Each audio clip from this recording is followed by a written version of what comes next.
Ny poeta, tononkalo nosoratany Cedarf.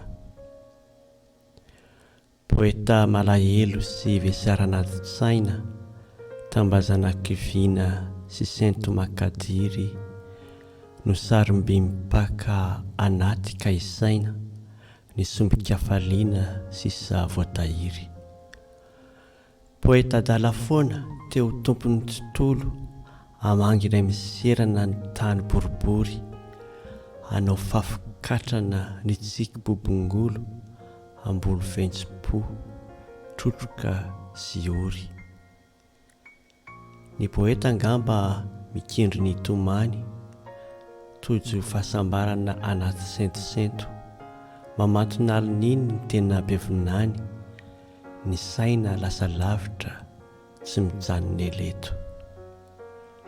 Fizao ankehitriny te hiala vetivety, te hieva-eva eny atendrombohitreny, hipanjika faliana ny hoavy ka tsy mety ho vohitsaka intsony ny tsiky izay nikeny.